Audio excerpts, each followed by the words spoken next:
আচ্ছা, বিদেশ যে কত সুখের তার একটা প্রমাণ দেখেন। এই দেখেন, এখন বাজে হচ্ছে রাত 1:59, তার মানে 1 মিনিট পরে বাজবে হচ্ছে রাত 2টে। চোখের দিকে তাকায় দেখেন, ঠিক আছে? এই যে মাইক্রোওয়েভে খাবার গরম হচ্ছে। তা ঘুম থেকে উঠছে হচ্ছে সকাল 9টায়, দুপুরের খাবার খাইছি কাজে দুপুর 2:30টায়, আর এখন বাজে হচ্ছে রাত 2টে। এখন আমি রাত্রের খাবার খাবো। তা যেসব ভালো সুন্দর বক্তাগণ আছেন যারা বলে যে রেগুলার একটা মানুষের 6 থেকে 7 ঘন্টা ঘুমাইতে হবে, তা এখন আমি খাবো নাকি ঘুমাবো? তা আমি লিটারেলি প্রায় 12 ঘন্টা পরে আমি খাবার খাচ্ছি। মানে দুপুরে খাবার খাইছি হচ্ছে 2:30টার সময়, আর এখন হচ্ছে বাজে রাত 2টে। যে আমি বাসায় এসে শাওয়ার নিয়ে যে এখন খাবার খাবো। তা এটা হচ্ছে বিদেশ, আর এটা হচ্ছে আমাদের লাক্সারি লাইফ, ঠিক আছে? আর কি বলবো, দেরি করে ঘুমিয়েও টাইম মতো সকালে ঘুম থেকে উঠতে হয়। আর গতকালকে কিন্তু ছিল মুরগি কষা আর রুটি, আর আজকে হচ্ছে ওটস আর কলা দিয়ে নাস্তা করতেছি। এই নাস্তা করে চলে যাব, মানে এইটাই আমার সবচেয়ে ফেভারিট নাস্তা না, তারপরে এটা খাই কারণ যে যাতে একটু নর্মাল খাওয়া যায়। আজকে রবিবার, পাঁচকুয়ার দিন। আজকে একেবারে ঠিক সময় কাজে যাচ্ছি। কারণ কি জানেন? কারণ যে এখনো অনেক কিছু বানাইতে বাকি রয়েছে। তাই সুন্দর রাস্তা দিয়ে সকালবেলা হেঁটে যাচ্ছি। আজকের আবহাওয়াটা অনেক সুন্দর, ইতালির পরিবেশটা এমনিতেই সুন্দর, যেদিকে তাকাবেন সেদিকেই সুন্দর। আর গরমের সময়টা হচ্ছে ইতালিতে সবচাইতে বেশি সুন্দর, কারণ যে শীতের সময় কিন্তু সব সময় আবহাওয়া ভালো থাকে না, আর গরমের সময় সব কিছু কেমন যেন ছবির মতো ফুটে থাকে।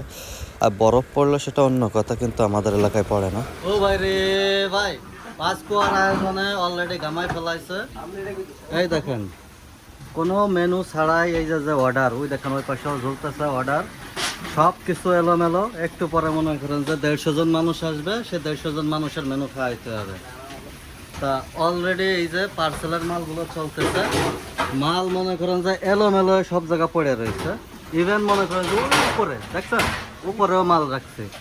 এই ব্যাটারটা তো অসুস্থ হয়ে গেছে খালি রুটি কাটতে কাটতে। রিফাত ভাই, সালুতারে করে দাও, দাঁড়াও, ঠিক আছে? তা বর্তমানে আমরা এই যে যে দৌড়াদৌড়ি করতেছি, রান্না বান্না করতেছি, এটা মেনু ছাড়া, এটা জাস্ট পার্সেল, জাস্ট পার্সেল। 20 লিটারের ভিতরে, বালতির ভিতরে চিংড়ি মাছ রানছি। এই পাশে দেখেন, এই যে এটা কিন্তু মৃত অক্টোপাস, এটাকে কাইটে ফেলাইছে এই যে রাজীব ভাই, সব কল্পাদি রাজীব, ঠিক আছে?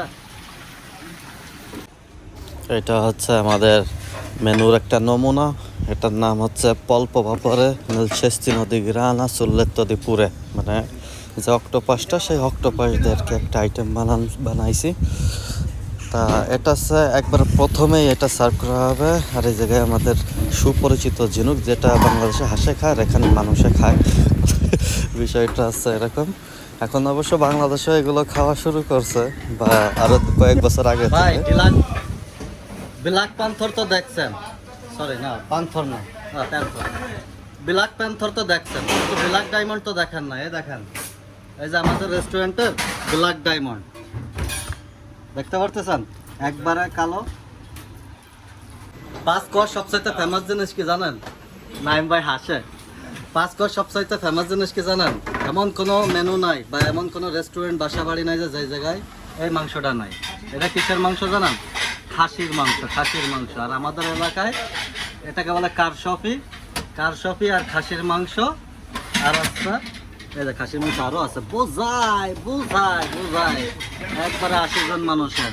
আর আছে ওভেন পটেটো, কালার সেটা সেটা, এই যে ফুল দেখেন ভরা। এটা আছে পাঁচকুয়ার আসল মেনু, একবারে প্রত্যেকটা বছর এই খাবার থাকবে। এখন কত বাজে জানেন? এই দেখেন, আপনাকে দেখায় 4:22 বাজে, এখনো কাজে। পাঁচকুয়ার দিন, জানি না কয়টায় বাসায় যেতে পারবো, হয়তো বা 5টার সময় বাসায় যেতে পারবো, 6টায় আবার ডিউটি শুরু করতে হবে। তো বাসায় কী কারণে যাবে নিজেও জানি না, কিন্তু যাইতে মন চাচ্ছে তাই বাসায় যাবো 1 ঘন্টার জন্য। 1 ঘন্টাও না, কারণ যাইতে আসতে তো আরও 10-15 মিনিট তো নষ্ট হবে। আর কাপড় চোপড় চেঞ্জ করতে আরও 10-15 মিনিট, মানে সব মিলে হয়তো আধা ঘন্টার জন্য আজকে বাসায় যাইতে পারি। আবার আধা ঘন্টা বাসায় থেকে কাজে আসতে হবে, তারপর আবার সে রাত 2টার সময় বা 1টার সময় এই জায়গাতে বেরোবে। এইটাই হচ্ছে প্রবাসীর জীবন, কাজের জীবন, ঠিক আছে ভাই। প্রবাসীরা যে অবুঝ তার একটা নমুনা দেখেন, ঠিক আছে। একটু আগে কিন্তু রেস্টুরেন্টে বলতেছিলাম যে ভাই হয়তো বা বেরোইতে বেরোইতে 5টা বাজে যাবে, 5 দিন। তা এখন বাজে আছে 4:45, ঠিক আছে। হয়তো 15 মিনিটের টাইম আমি এদিক ওদিক বলে ফেলাইছি, কিন্তু আসার সময় এই একটা কেক আর একটা চকলেট দিয়ে দিয়েছে, ঠিক আছে। তো এইগুলো পাইয়া তো মনে করেন যে আমার দিল তো খুশ হয়ে গেয়া, ঠিক আছে। সারাদিনের যে কষ্ট, এই ছোট দুটো গিফটে কিন্তু মনে করেন যে মন মেজাজ ভালো হয়ে গেছে। তো এইটাই যে প্রবাসীরা আছে বাচ্চা কাচ্চার মতো, ছোট ছোট জিনিসে খুশি হয়ে যায়। এই যে সারাটা দিন কাজ করলাম, কালকে রাত্রে 3টের সময় ঘুমাইছি, রাত 2টার সময় খাইছি। তা তো অলরেডি মনে হয় ভিডিও তো দেখছেন। তা এখন বাজে হচ্ছে, এখন বাজে 4:45। তা সকাল 9টায় উঠে কাজে গেছে, 4:45টার সময় কাজে আইছে। তা হিসাব করে দেখেন কয় ঘন্টা। আবার 5:45টার সময় কাজে ঢুকবো, রাত্রে বেরোবো সেই 12:30 1টার সময়। তো এটা হচ্ছে আমার ডেইলি লাইফের যে একটা গল্প বা একটা টাইম, সেটা বললাম। কিন্তু এই ছোট ছোট জিনিস দেয় মনে করেন যে প্রবাসীরা খুশি হয়ে যায়, আজব জিনিস না।